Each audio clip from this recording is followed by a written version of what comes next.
Quad66. All right, here is my update to the Wandering Whoop. Put my little touches on it. Some of the touches you can see. Some of the touches are going to be in there, a little bit hard to see. But starting off with the obvious ones, I put my Whoop 66 canopy on there. If you aren't familiar with this, I've done some videos on it. Key features of this is in TPU, it prints flat. It is super light. It's all very thin, and it relies on using bend and tension to give it structure. So when it's actually mounted up, it's a pretty darn solid camera mount. Like this takes quite a bit of force to move this around. Some of the details on the camera mount, these little notches, so these little 1, 2, 3, 4 notches, those lock the camera in. So most of these cameras now on the base, where it mounts to the board, will have kind of a square base, and so that's the corners of that square will latch into or notch into those little notches, or key into those notches, and that prevents the camera from rotating, which is a really important thing to keep it secure. Other security is the length here comes right out to the edge of the lens, so that gives a good hold on it. And on this camera in particular, the PCB board has 2 holes. There's a hole right there. I don't know if you can see it well, right there, and then one down there. And so I did sneak in 1 screw. You can see it coming out right there. That comes through the back of the camera into the TPU, and that really locks the camera in. This camera's going nowhere. But with the camera forward now, props are pretty minimally in view, if at all, because as you're coming forward, you get them out of view. And also you got better crash security for your board, because if this camera gets smashed, it's not like getting jammed into the board. It is just bending backwards like that, and it'd take an egregious amount of force to really damage the board. I do have this little whip antenna on it. I like these. These are from NewBeDrone. NewBeDrone does this whip antenna for their race spec board, or their race spec Hummingbird. And I've been surprised. These perform way better than I expect them to. And the key to the whip antenna is you need it pointing up and away from the board like that. And when you have it like that, the reception's better than you expect. I've been really surprised. I used to have them laying kind of down perpendicular to the board, and it's terrible like that. Even if you have like a little dipole, if it's down here, it's just kind of bad. You need it up high. And the problem with having like a dipole or one of those ORT antennas up high is that I think it has some chance for it to resonate back and forth and create low frequency vibes going down into the board, giving your PID loop some grief. So those are kind of the structural things I've done to it. And now as a total package, I really like the way this quad flies. I've got the camera angle. It's a little bit lower than I've actually been. I've got less tilt to it than I have in the past, because I'm a little bit rusty. So lessening the tilt a little bit has made this a little bit easier to fly.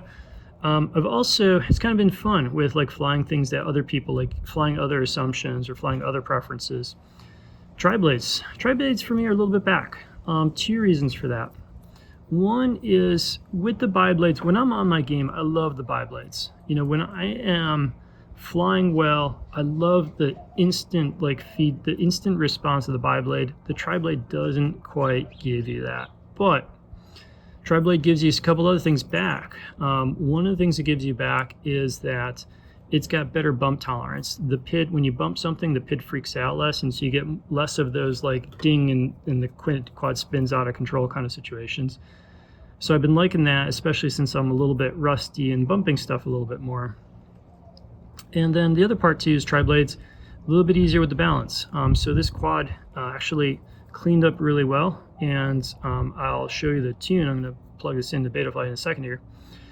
But it cleaned up really well, and I got the master slider up high. I've got it above 1.5, and now this quad is really locked in, really fun to fly. I'm not actually legitimately miss this quad when it goes, because it's really nice to fly actually.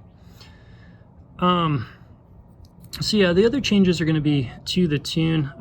Basically kind of sorted out what was going on before, and I'll show you that in Betaflight. And now I've got it nicely filtered, nicely tuned, and it flies great. So If you do want to try the Quad66 canopy, it's available free to try in terms of the file, so you can go down the link below, go to my coffee shop, download the file, and then you can print that out for yourself. It's free. If you want to tip, tip. If you don't want to tip, don't tip. It is free to download, so you can try that out if you like it. And then the other thing I want to do is, before I ship this off to its next adventure, I do want to try and get a special flight in with it. And for better or worse, it is crazy hot out right now. So that's bad for me because it's hot, but it's good because that might mean less people, and I might have some options to fly it in some places that might be a little bit more interesting because people just might not be out there. So, all right, let's jump over to Betaflight and take a look at that, and then also get some flight footage going so you can see it does fly actually quite well. Got the little wandering loop now plugged into Betaflight, and we'll kind of skim through. Well, maybe we'll dive in a little bit detail on the changes I made to get this quad flying like I like my quads to fly. So one of those things was just putting air mode on a switch. That gives me the option to turn it on and off. And so what you do here is in the configuration tab is you turn it off, and then you go into your modes tab, and then you activate the switch for it. I've got it here on aux 2. So that gives me the option when I want to fly kind of like more proximity, racy kind of stuff, and I want bump tolerance, I turn the air mode off. When I want to fly freestyle, I can turn air mode back on. For whatever reason though, on this quad, there is some kind of bug or something where when I am turning on air mode, it is also disabling the OSD. Even though you can see here my OSD disable is not activated, it's not put on the switch, but it is doing that. I don't know why, so you'll see that little quirk in the video, but I'm not really going to dig into it and figure out why, because I'm sending this quad on anyways, and I've had it much too long already. In terms of kind of the big changes with the PID tuning, so where I started was really with the filters. So I just went ahead and moved to kind of my standard whoop filter. So what I do with that is the gyro multiplier, push it to 2, and then I turn off low pass 1. And so that gives you low pass 2 still at 1,000.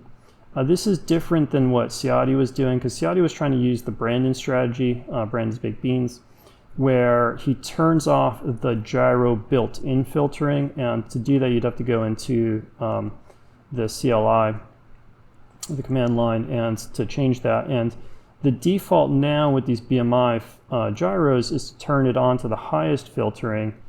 And so effectively what Ciati was doing was he thought that the filtering was off, trying to use that Brandon strategy, and basically ending up with way too much latency, because this low pass was at like 135 or something like that. So using the default onboard hardware filter, so not making any changes there, what I've done is gone to my standard strategy, which is with my gyro filter multiplier to 2, turn off low pass 1. For the D term, I thought 1.5 was pretty good. These little guys do like a little bit of D term filtering, so I didn't try and push that all the way. And then my RPM notch filter, I just have 1 harmonic, let it drop down to 100. I've just found that these don't have the higher order harmonics, like the second and third harmonics, like we do on some of the bigger quads, and so this works pretty well. But in particular, the BMI really likes a couple of dynamic notches, and for the dynamic notch filter, for it to work, I really think you need a wide Q factor. I think you need 300. And you do, on the BMIs, you do want this to go high enough. I like 900. You could push this down just a little bit lower to kind of focus in your dynamic notches, but I found 1 to 900 being pretty safe and using 2 of those. So with those changes made, as well as going into the RPM filter Q, turning it down to 750. I'll show you that, I guess, real quick. Get RPM.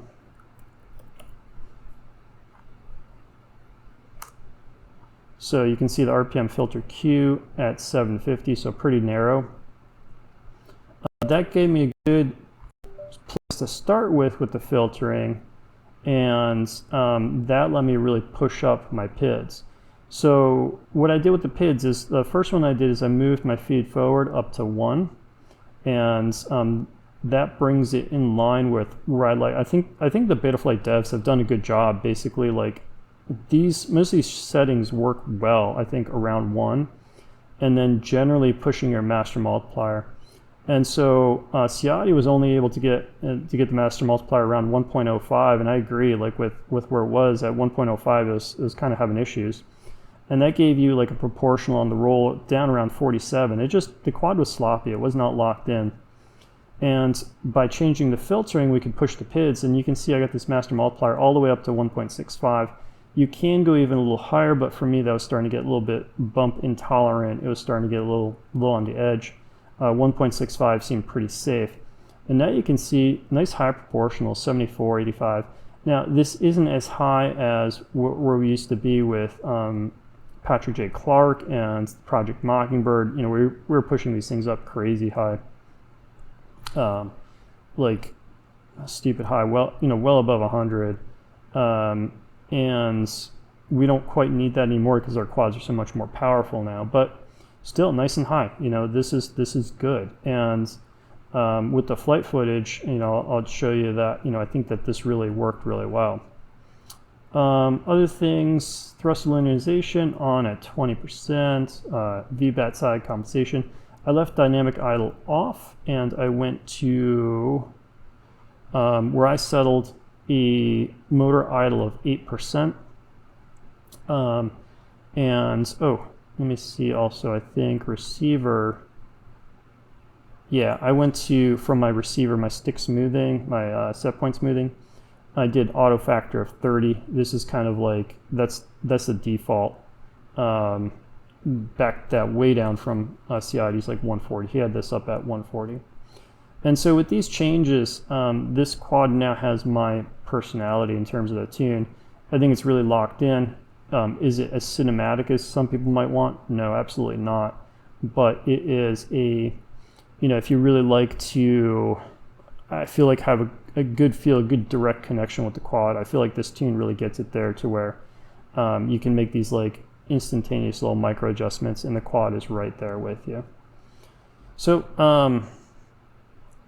that's what I got here. I think that's everything I wanted to cover, and let's put it up in the air and we'll get this one wrapped up.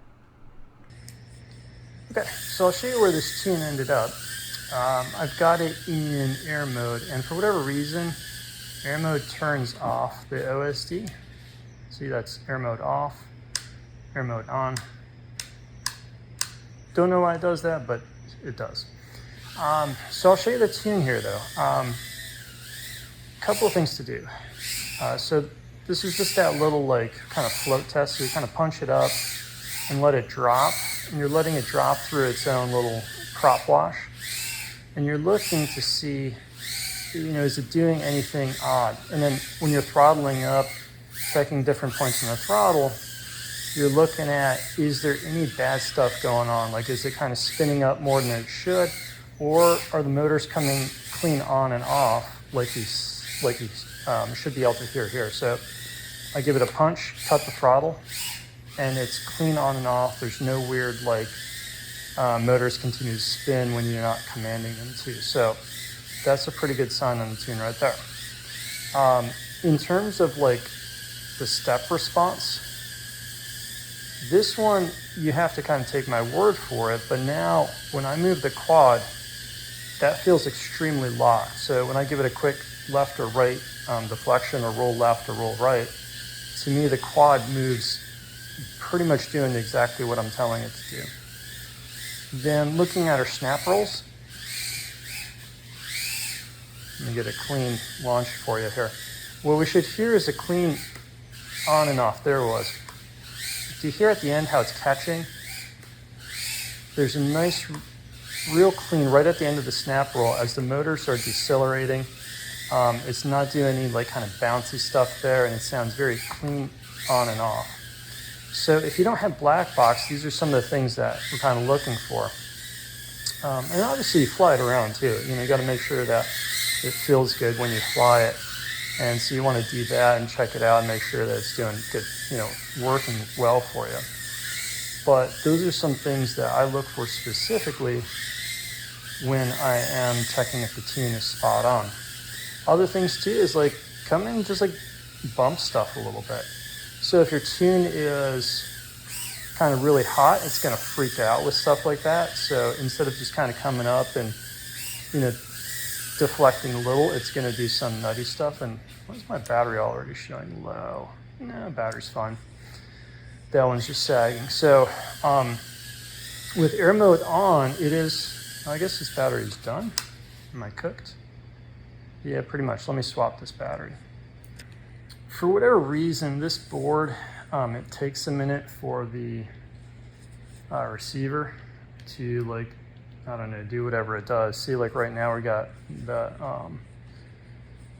there it comes up. See at the bottom there, those numbers came up, it means we have connectivity.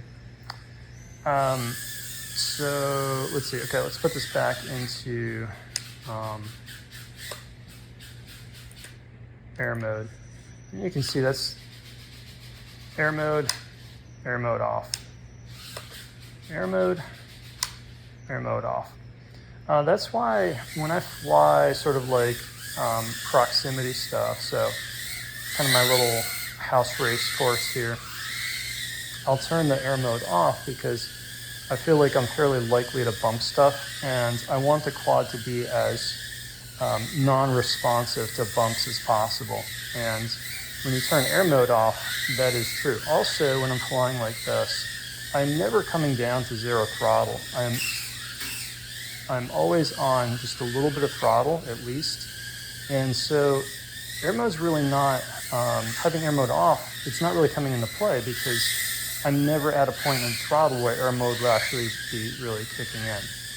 So what I like is when I'm flying like this sort of like a little racy style, pretending I have gates and stuff set up in my house, I have air mode off because every time I bump something, I want the quad to freak out the least as possible. I want to keep going. I want to keep flying. But anyways, what else can we look for in the tune? You know, that's kind of really the main stuff. There's, you know, kind of doing your throttle punches. It should sound nice and smooth and calm. It shouldn't have trilly sounds. All props are going to sound a little bit different. Tri-blades have kind of a sound to them. Bi-blades have a little bit different sound. But there is something unique in terms of the trilling sound that you should be able to kind of pick up on once you're gotten used to tuning quads a little bit. As far as this quad goes, I think it freestyles just fine.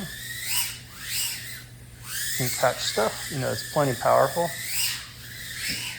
Nope.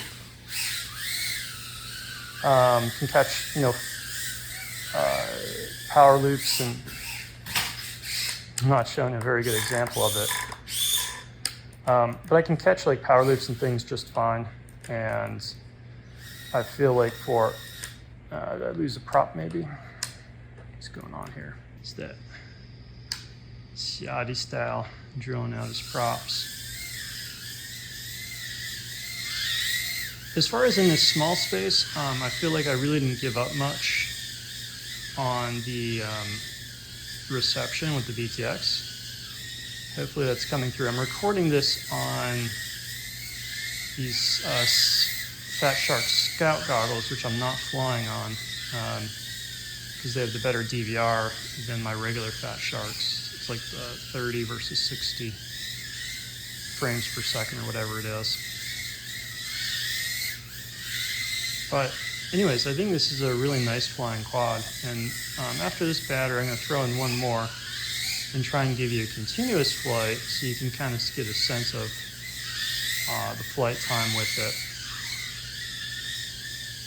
Let's go ahead and do that now. Let's pop in a fresh battery and I will fly a full battery and you can get a sense of the flight time. So these batteries that I'm using, these aren't brand new, but they are pretty darn good. So I think this should give you like a, you know, pretty decent accurate representation. of a full flight. Let's see if I can get through this without too much. Too many crashes, which kind of throw off your estimate of flight time. So every time you crash it, so you put it down into, you have to arm it to be able to get into turtle mode.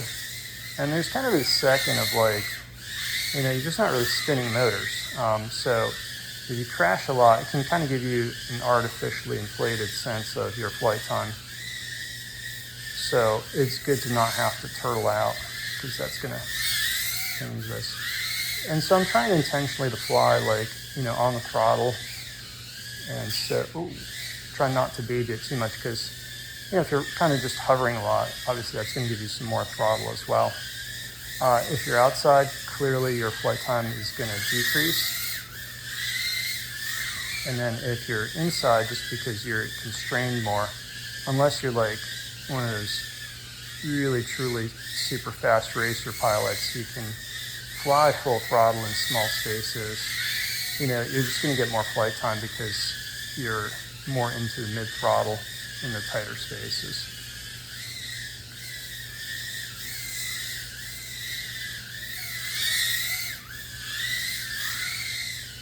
End product though for me, I really like this. You know, I'm flying a little less camera tilt than I have in the past, and I think I'm liking it. It's making it a little bit easier to come off of the brake in terms of not flying a lot, you know, not flying as much as I have in the past, and making that hover point control, that throttle control down low really easy.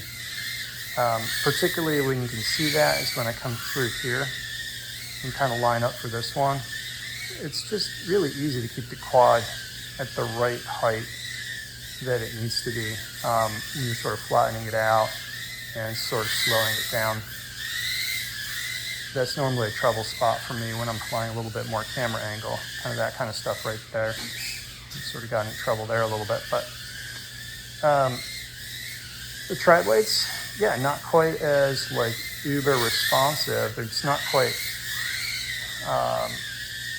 as like, it's, you know, I describe it as like the pilot's, you know, kind of the pilot feel, the true purist feel, the bi-blades, but tri-blades are definitely, they work well. And on these, it's interesting. You don't really get much flight time benefit on the bi-blades versus the tri-blades, which is, I don't know how to fully explain that, you know, I don't really know where that's coming from, other than maybe with the bi-blades, they need to go up in pitch a little bit. So basically my thought there is that when you add blades, you add thrust, and you can spin the prop slower. And so you're staying out of the high ends. Okay, so that's pretty much battery 316. So tri-blades versus bi-blades.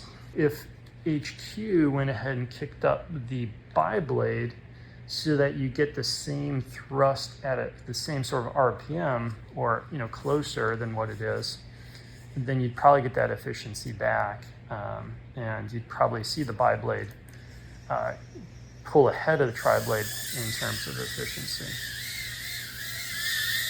I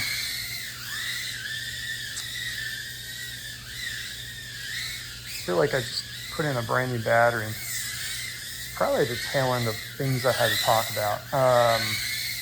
So I guess some interesting things. In the Whoop world, Betaflight, they just announced their Air 65 two-frame. And really interesting there to me is that they finally talked about like the PID loop and noise, and their graphic is totally the noise spectrum. It's funny. It's like a totally like just generated graphic. It is not anything that's real, because their noise chart has zero noise on it. It's just a line showing that like our frame is like blocking all the noise completely, and that's just not true. You know, the frame's not going to do that. I don't care how good the frame is, you're going to have noise. You're just going to have some noise. Now, the difference between the good frame and the bad frame is going to be quite significant in terms of how much noise is coming through. And so I'm actually pretty excited about that frame to take a look at it. And specifically because the Beta FPV, the original airframe, not their like the stupid light one that just broke and didn't work, but the original one was actually really good. It was the best one as far as damping the noise out. And the reasons I didn't use it is mainly because the duct is too high and your props get chewed up.